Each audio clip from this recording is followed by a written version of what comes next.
बिस्मिल्लाहिर्रहमानिर्रहीम। तो पिछली वीडियो में जनाब हमने देखा था कि ऑटोकैड क्या होता है, उसको कैसे इस्तेमाल किया जाता है और कहाँ कहाँ इस्तेमाल किया जाता है, उसकी फ़ील्ड्स क्या होती हैं। तो ये सारी चीज़ें हमने देखी थी। उसके बाद हमने ऑटोकैड के अंदर ऑटोकैड का इंटरफेस देखा था।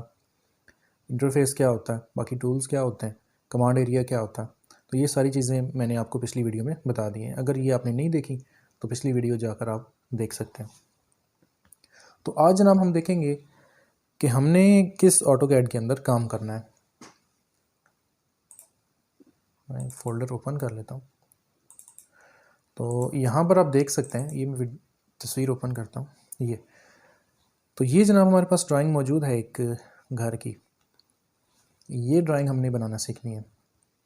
नेक्स्ट आपको दिखाता हूँ। ये हमारे पास जो आपको नज़र आ रही है ये 2D ड्राइंग है, जबकि नेक्स्ट जो आप देखेंगे ये 3D है। अब 2D और 3D का फ़र्क भी इंशाल्लाह भी मैं आपको कुछ देर में बताता हूँ कि 2D और 3D में क्या फ़र्क होता है। ये ड्राइंग आपको जो नज़र आ रही है ये सारी 2D ड्राइंग्स हैं। ये आपको 3D ड्राइंग नज़र आ रही है। तो ये इंशाल्लाह हम बनाना सीखेंगे। तो ये मेन जो काम हमने ऑटोकैड के अंदर करना है वो यही है, यानी आर्किटेक्चरल के अंदर हमने काम करना है।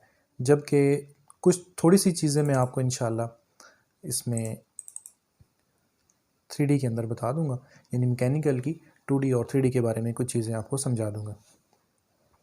तो ज़रा ऑटोकैड पे चलते हैं। अच्छा जी, ये हमारे पास आ गया ऑटोकैड। अब ऑटोकैड को ऑपरेट करने के लिए देखिए, मैं अगर इसको कमांड देता हूँ एल इसकी कमांड है लाइन की। ये इंशाल्लाह आगे आपको आहिस्ता आहिस्ता करके सारी चीज़ों की समझ आ जाएगी। एल इसकी लाइन की कमांड है। अगर मैं लाइन की कमांड देता हूँ, कोई भी डायमेंशन मैं इसकी डिस्टेंस दे देता हूँ, 10 दे देता हूँ, 10 फुट, तो ये ऑपरेट नहीं कर रहा है। इसको पता ही नहीं चल रहा कि 10 फुट क्या है।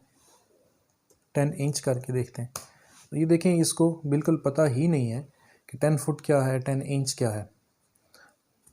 ये चीज़ क्या होती है, ये है इसकी यूनिट्स। जब तक हम ऑटोकैड को यूनिट्स नहीं देंगे इसको पता ही नहीं चलेगा कि ये किस यूनिट में काम कर रहे हैं।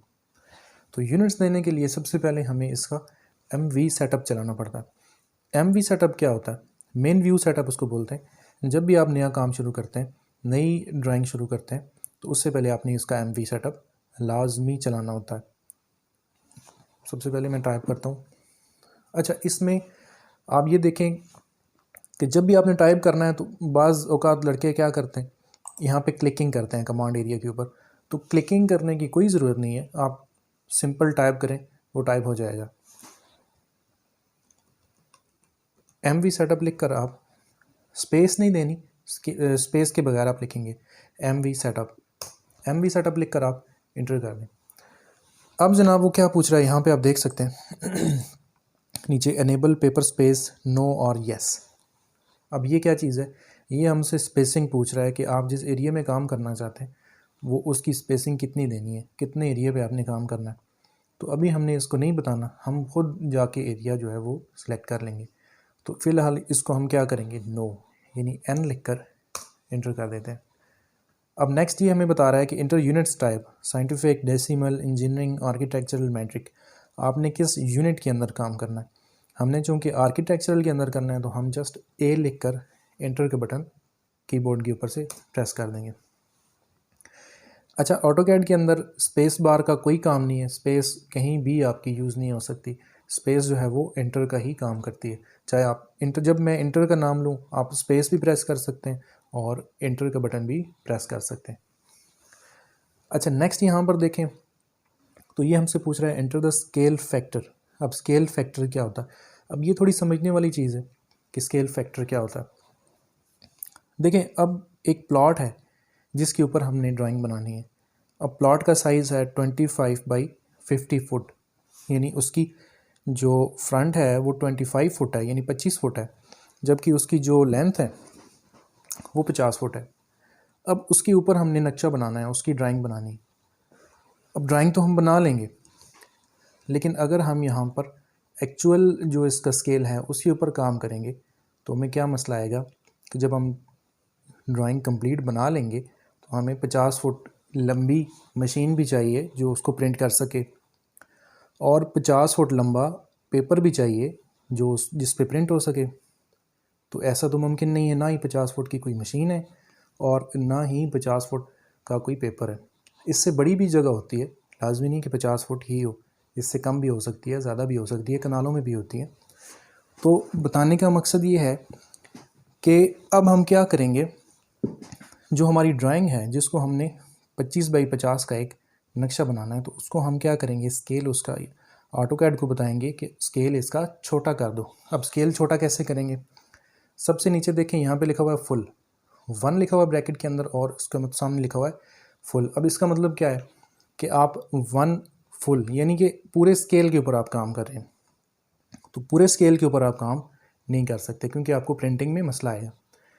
उसके ऊपर देखें तो 1 फुट जो है वो 6 इंच के बराबर है, यानी जितनी भी आपकी पैमाइश होगी ऑटोकैड उसको हाफ मेजर करेगा। इसी तरीके से ऊपर चलते जाएं तो जो इसकी मेजरिंग है वो छोटी होती जाती है, लेकिन हमने जो यहाँ पर यूज़ करना है वो 1 फुट बराबर है 1/8 इंच, यानी 1 इंच का 8वां हिस्सा। यानी जब भी हम 1 फुट की लाइन लगाएंगे तो ये उसको 1 इंच के 8वें हिस्से के बराबर मेजर करेगा और प्रिंटिंग भी ईजी होगी। और ये हमारा स्टैंडर्ड स्केल फैक्टर है, तो इसी को हमने यूज़ करना है। यानी 1 फुट को हम 1/8 इंच के बराबर कंसिडर करेंगे। यानी हमने तो अपनी पैमाइश पूरी देनी है, 1 फुट ही देनी है, लेकिन जब प्रिंट करेंगे तो ऑटोकैड उसको ऑटोमेटिकली 1 फुट को 1/8 इंच हिस्से के बराबर करके पेपर पर प्रिंट कर देगा। तो यहाँ पे हमने क्योंकि इसको यूज़ करना है, 1 फुट जो है वो बराबर है 1/8 इंच के, तो यहाँ पर हमने क्या करना है, जस्ट 96 लिखकर एंटर कर देना। अब वो स्पेसिंग पूछ रहा है, पेपर की विड्थ आपने कितनी देनी है जिसके अंदर आपने काम करना है। तो ये लाजमी नहीं है कि यहाँ पे आपने कोई स्पेसिफिक देनी है, कुछ भी दे सकते हैं। यहाँ से मैं 12 14, तो ये हमारा MV सेटअप जो है वो कंप्लीट है। अगर किसी को समझ नहीं आई तो वीडियो को रिवर्स करके वो दोबारा देख सकता है। तो ये हमारा MV सेटअप हो गया जी मुकम्मल। अब इसके अंदर हम काम कर सकते हैं। अब अगर मैं लाइन L एंटर करके अब इसको 10 इंच की लाइन लगाता हूँ, तो अब देखें कि उसने लाइन यहाँ पर लगा दी है। ये जो माउस है इसके ऊपर एक रोलर होता है, उस रोलर को ऊपर की तरफ रोल करेंगे तो ये जूम इन होगा। अगर इस रोलर को नीचे की तरफ रोल करेंगे तो जूम आउट होगा। तो जूम इन और जूम आउट। तो ये जनाब हमारे पास था MV सेटअप। ठीक है, उम्मीद है इंशाल्लाह आपको समझ आ गई होगी। तो नेक्स्ट वीडियो में देखते हैं कि आगे इसके और क्या क्या चीज़ें मौजूद हैं।